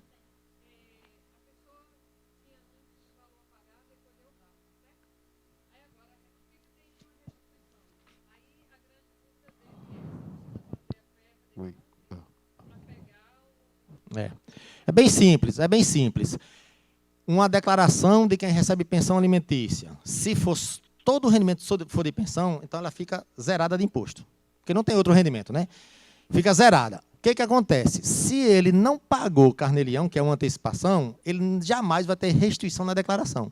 Porque não tem antecipação para virar restituição. Mas pagou com DAF. Neste caso, ele vai ter tudo no PERDECOMP. Tudo que é pago com DAF, restituição, PERDECOMP. Certo? Vamos supor que ele tem as duas situações. Ele pagou carnê-leão, tá certo? Mas tinha outros rendimentos, tá? E pagou imposto ainda. Pagou imposto. Aí pagou carnê-leão, né? Tinha retenção, tinha rendimento da pensão, tinha outros rendimentos e pagou imposto. Quando ele retifica a declaração, em vez de imposto a pagar, deu imposto a restituir. Ele vai ter duas modalidades de restituição. Duas origens. Via declaração, por conta do carnê-leão que ele pagou, que está retornando, e do DAF que ele pagou. Aí vem a questão de tempo. Tá? Segunda-feira eu vou fazer uma reunião com a 4ª Região Fiscal só sobre isso. Por quê? Porque a declaração, ela tende a ser paga mais rápida. A restituição na declaração são os lotes.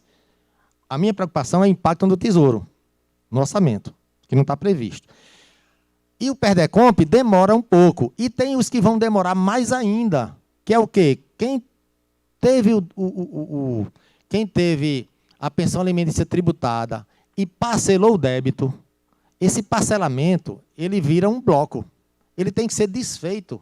É a desformalização, vamos dizer assim. Então, ninguém vai retificar uma declaração e achar que o que ele pagou de parcelamento, os pagamentos vão estar ali tudo solto, livre para você pedir de volta. Não vai. Ele está preso a um processo de um acordo, que foi o parcelamento. Então, tem que se fazer uma revisão do parcelamento, porque ele é considerado uma confissão de dívida, para depois que for deferido esse período de revisão, os pagamentos se soltarem do débito. Quando eles se soltarem, aí é quando se vai fazer o pedido para ser processado. Então, nós temos 3 fases. Primeiro, quem declarou e antecipou carnê-leão, restituição na declaração vai para a conta. Quem pagou com DAF, PERDECOMP, mas já é um pouco mais célere. Quem tem inscrição em dívida ativa ou parcelamento na Receita, vai ter que esperar que o pedido, tanto da revisão lá, quanto do parcelamento aqui, seja deferido. Eu chamei o pessoal da superintendência para a gente fazer uma reunião sobre isso e pedir para os supervisores das equipes regionais de revisão, parcelamento, compensação, participarem. Pessoal da malha. Por quê? Porque eu estou vendo isso lá na frente. E tem mais. Se esse período de revisão de um parcelamento ficar 2 anos parado que eu digo assim, vai entrar numa fila. Vai ter gente que vai começar a perder crédito. Lá de 2018, as parcelas de janeiro, fevereiro, vão começar, né? Vão prescrever. Então, pode dar prejuízo para esse povo. Então, isso é o que está aí nas discussões. Tá? Então, não é algo... Mesmo para quem pagou seu carnê-leão e está prontinho com a declaração em fila de espera, não é certeza receber restituição em novembro. Porque o lote de restituição do dia 31 de outubro agora foi 800 milhões. O de setembro foi 1 bilhão e 200 milhões. Isso estava no orçamento, isso estava liberado pelo Tesouro. A Receita, o governo vai ter como pegar o lote de novembro, em vez de ser mais ou menos 800 milhões e ser 4 bilhões? Não vai. Então, o que eu disse para os contadores, que eu já conversei, eu já estou dizendo para o pessoal que trabalha comigo na Receita, não fale sobre prazo de pagamento e restituição agora. Vocês digam que a Receita apenas recebe do Tesouro, não é a Receita que tem dinheiro para pagar. A Receita programa o lote de restituição, mas o Tesouro é que libera. Então, se alguém chega aqui e diz, eu retifiquei minha declaração, vai sair quando? No final de novembro é o próximo lote. Não diga isso a ninguém. E vocês também não digam não. Pelo contrário, diga assim, olha, a sua declaração está liberada, está em fila de espera, agora sim. Não contem com isso, com certeza não, porque não é só a sua que vai sair, não. São 6 bilhões. Tirando dívida ativa, parcelamento, eu acredito que deve ficar ali uns 3, próximo dos 4 bilhões. Vai ter 4 bilhões para jogar no lote de restituição em novembro agora? Nem em dezembro? Não vai ter. Então, muita calma nessa hora. Qual é o consolo? A Selic está em alta e vai ganhando esse rendimentozinho aí. Né? Ok?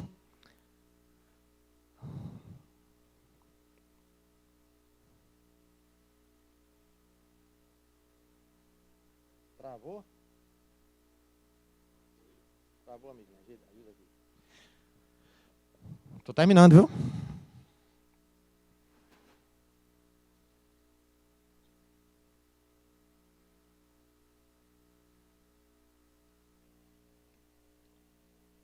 Aqui já é o finalzinho. Vou só mostrar aqui um pequeno detalhe para chamar a atenção dessa questão da permuta. Tá? Como é que se constitui um custo de um bem recebido por permuta, né, para vocês terem uma ideia. Eu usei aqui um evento de permuta, um evento de dação em pagamento e uma transferência de herança. Certo? Só para a gente encerrar aqui. Isso voltado para o ganho de capital. Olha só. Isso aqui, eu peguei a fichinha da declaração de bens, tá? E joguei ela aqui, colei aqui, para ficar mais didático. O que é isso? Declaração de bens e direitos. Declaração de ajuste exercício 2022. Uma hipótese. Operação de permuta de imóveis. Vai ter a escritura de permuta, particular ou não, certo? Aliás, a escritura de permuta com a ratificação na escritura pública, né, de permuta. Mas vamos lá. Eu tinha uma casa e recebi aquela proposta bem interessante de trocar por 3 apartamentos com valor lá em cima. Os corretores estão ganhando dinheiro com isso. Eu até já disse, a própria Receita, o meu sindicato da Receita, eu pedi a ele para chamar o CRC, viu, Anailson? Você vai receber essa proposta. Chamar o CRC, porque a gente quer fazer aí um monte de palestra por aí, agora a gente quer fazer em parceria. E chamar o Conselho dos Corretores. Não para o corretor aprender a fazer isso aqui, mas para ele saber que o contador tem que ser procurado antes de assinar um contrato de permuta. Viu? Então, isso aí está no planejamento do nosso sindicato. Eu e Marquinhos Craveira está... Por isso que eu digo, a gente vai fazer um imposto de renda diferente em 2023. Olha só. Então, isso aqui é a pessoa que tinha uma casa e alguém chegou para ele e disse assim, olha, eu pego tua casa para construir uma torre de 20, né, andares e tu ganha 3 apartamentos de 500 mil cada um. Qual o valor que esse cara vinha declarando na casa dele? 30 mil. Aqueles bens antigos não podem ter correção, os bens não podem ser avaliados, não podem ser corrigidos, só até 95, né? Então, o custo de aquisição, se ele vendesse o imóvel dele, era esse aí. Então, vamos olhar para cima. Uma casa situada, adquirida, olha a data da aquisição, em maio de 68. Isso quer dizer que um imóvel adquirido de 1969 para trás já tem 100% de redução do lucro. Você pode vender por qualquer fortuna, não paga nada. Então, esse senhor aqui, se ele vendesse essa casa por 5 milhões, qual seria o lucro dele? 5 milhões menos 30 mil. Quanto ele vai pagar de imposto? 0. Por quê?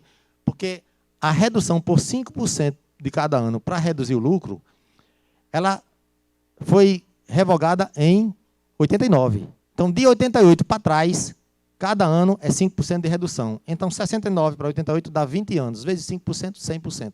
Então, qualquer bem imóvel adquirido de 69 para trás é isenta de qualquer imposto sobre ganho de capital. Não importa o valor da venda. Só que esse senhor, ele não sabia, o corretor, aí a importância do contador dizer, peraí, ó, olha o planejamento tributário, procura um contador, depois venha para a gente assinar um negócio, né?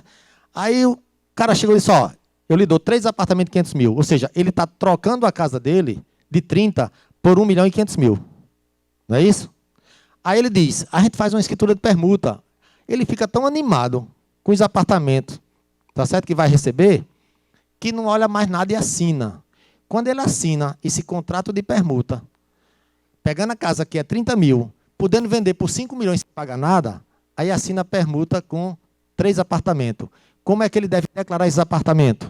Do jeito que está aqui embaixo. O que é permuta? Você troca os bens e os valores ficam. Então, eu estou trocando 30 por 3 de 10. Essa é a sistemática da permuta. Aí, se esse senhor vender cada apartamento desse por 500 mil, qual o lucro de cada um? 490 mil reais, 15% disso aí. Por que 15%? Porque ele não vai ter redução que ele acabou de adquirir. Ele não vai ter redução. Ele não possuiu algum tempo para ter redução. Então, neste caso aqui, a permuta não seria o instrumento ideal. O cara se ferrou. Isso aqui acontece demais. Nosso amigo da cabeça branca, não foi Adalto? Um amigo de Adalto, amigo da gente, ele hoje ele pegou coisa, mas foi grande. O pipoco foi grande, por conta de permuta, de não ter observado isso aqui, né? Então, o que acontece? Essa é a forma de se declarar uma permuta. Se você trocar uma moto por um carro, você vai só trocar os bens e os valores ficam lá. Se você trocou a casa por 3 apartamentos, você troca os bens e os valores ficam lá. Como é mais de um bem, aí tem que dividir o valor. Por isso que ficou 3 de 10. Então, aqui é onde o cara se ferrava, né? Ia se ferrar todo se vendesse por 500 mil. Né? 15% de quase 500 mil, né, Adalto? Olha só, quanto ia dar para o governo, podendo não pagar nada. Aí você diz, e qual seria o instrumento correto para isso não ocorrer? Aí vem o corretor junto com o contador. Aquela ideia do corretor procurar o contador. Disse, meu amigo, é o seguinte, o meu cliente comprou uma casa em 68 e o cara quer fazer uma permuta. Aí o contador vai dizer o quê? Diga ele que não assine permuta. Faça dação em pagamento. O que é dação em pagamento? Ele chegar a dizer, eu compro os 3 apartamentos e lhe pago com minha casa. Isso é uma operação de dação em pagamento. Eu compro os apartamentos, vou ficar com eles pelo valor do mercado que eu estou comprando, mas vou pagar com a casa. E quando eu digo que vou pagar com a casa, eu estou dizendo que eu estou fazendo uma operação semelhante a vender minha casa por 1 milhão e 500 e comprando 3 apartamentos. Se eu estou vendendo por 1 milhão e 500 a minha casa, que o custo dela é 30, eu vou apurar o ganho de capital de 1 milhão e 500 menos 30. Só que eu estou isento de tudo isso, por conta da data que eu adquiri o bem. Ou seja, eu estou usando o meu direito de ter isenção pelo tempo que eu possuí o meu bem. Agora, se eu não tiver cuidado no instrumento que eu vou usar para alienação, eu posso me borrar todinho. Então, qual seria? Olha só a diferença. Olha a diferença aqui. No caso de um instrumento diferente. Em vez de assinar a escritura, assinar um contrato de dação em pagamento. Ele simplesmente ia fazer o seguinte. Uma casa, mesmo histórico lá, mesma coisa. Uma casa adquirida em 68, dada como pagamento na aquisição de 3 apartamentos. Olha só, não é mais permuta. Dada como, né, aquisição de 3 apartamentos no condomínio tal, isso aqui é o endereço lá. Avaliados em 500 mil cada um. Valor total da alienação, 1 milhão e 500 mil. Pronto. Olha o valor que eu recebi os apartamentos. 500 mil. Se eu vender cada um por 500 mil, quanto eu pago de imposto? Zero. Mas, na hora que eu peguei a casa e dei em dação em pagamento, eu apurei meu ganho de capital. Foi o quê? 1.500.000 menos 30. 100% de redução, porque eu possuí ele antes de 68, eu estou me beneficiando da isenção que eu teria se vendesse. Então, aqui seria o instrumento correto. É aqui onde a gente vê a necessidade de se trabalhar junto com os corretores de imóveis, com as imobiliárias, mas chamar como parceiro, não ensinar ele a fazer, senão ele vai ganhar o dinheiro, o dinheiro de vocês aí. Né? É mostrar só a cereja, não dizer como faz. Mas é interessante isso. Então, parceria. Eu já venho dizendo isso há muito tempo já, viu? No SESCOM eu já disse, faz uns 5 anos que eu digo isso. Do jeito que eu falei da maquineta, vou contar aqui bem rapidinho, 1 minuto só. Quando começaram a fazer propaganda da maquineta do cartão de crédito, né? Michel Teló, aquela Adriana, o nome dela. Aí estava lá, compra a maquineta, papapá, né, mídia? Aquele festival. Aí o pessoal tudo passando, tá, maquineta. E a decreto informando para a Receita. E a Receita sabendo quanto é que está. Está entendendo? Aí o que acontece? Aí eu disse um dia, eu falei disso, olha, os contadores estão perdendo uma oportunidade rica. Pode até ser que não consiga, mas vale tentar. Estão perdendo uma oportunidade de fazer, divulgar o seu trabalho, a sua importância no horário nobre da televisão. Já pensou? Na hora que Michel Teló, não sei se ele faz ainda, na hora que ele diz lá, compre a maquineta, paga em 12 vezes, aí dizia assim, mas antes procure um contador. Bom, era só isso. Fazia no horário nobre a divulgação do papel do contador e da importância dele. O cigarro não é assim? Compre cigarro, mas ele faz mal à saúde. Compre remédio, mas se os sintomas persistirem, procure um médico. Não é assim? Então, na venda da maquineta, era chegar quem é que está produzindo essa propaganda, quem é a produtora, a empresa. Leva uma proposta. O CFC podia fazer isso, como é um órgão. Dizer, olha, vamos fazer uma parceria. Você vende a sua maquineta e você faz a divulgação do contador. Para orientar as pessoas que estão comprando a maquineta. Qual o reflexo tributário disso? Aí eu disse, se ninguém conseguir, pegue 5 contadores, faz uma comissão e vá lá. Pronto. Tá? Mas isso é. E hoje tem muita gente com dinheiro, com informações da Decred lá, no outdoor.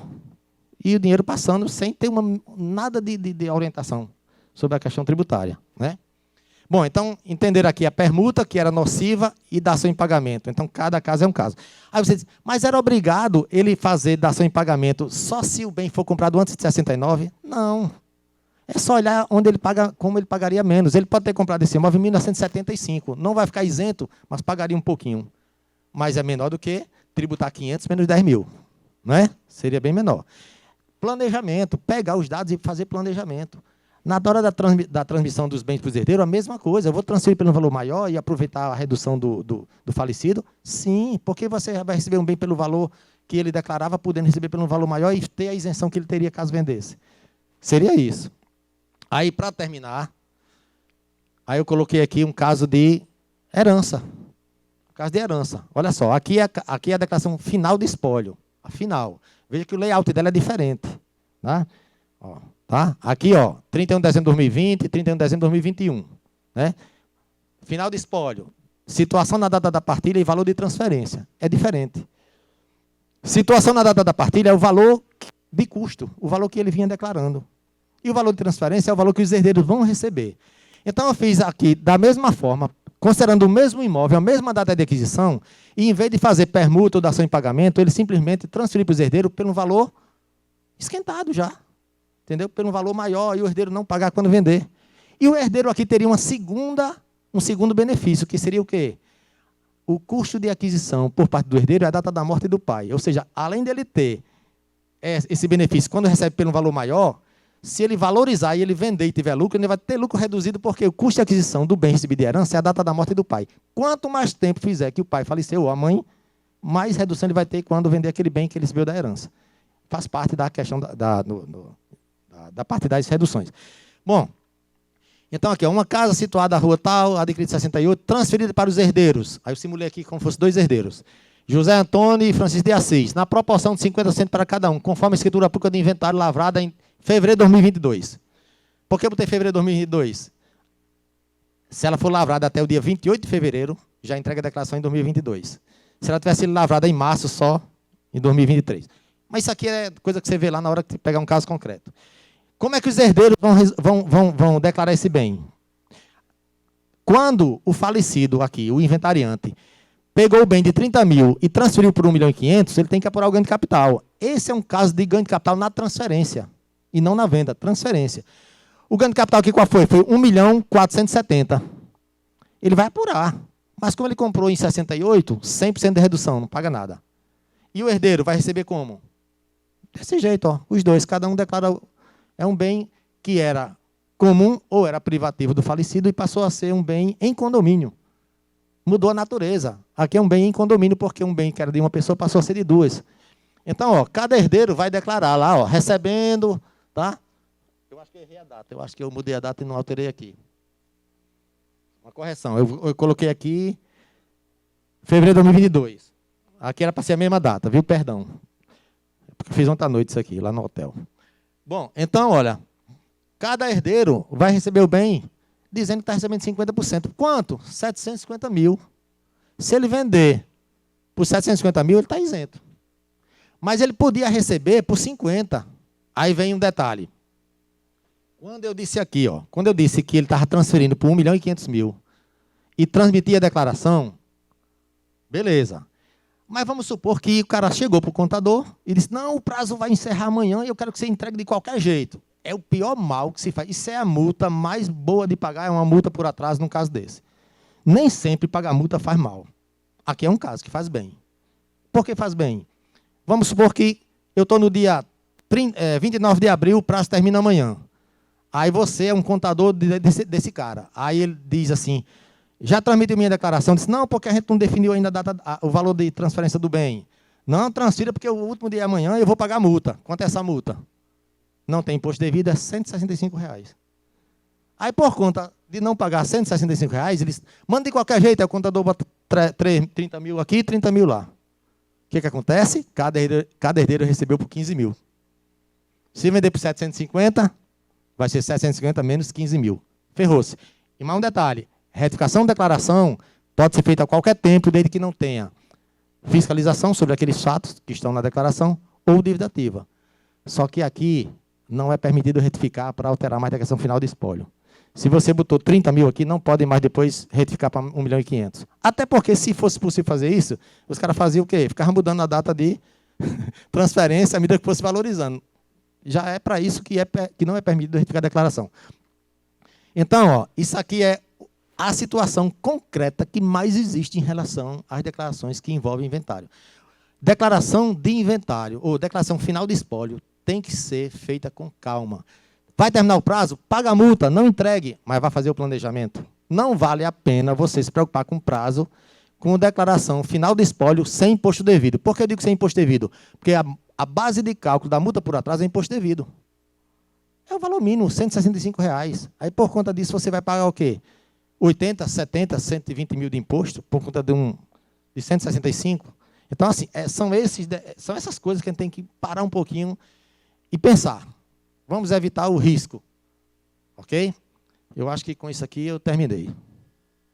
Isso aqui é o item 69 lá do STJ. Pronto. Desculpa aí se eu passei do tempo.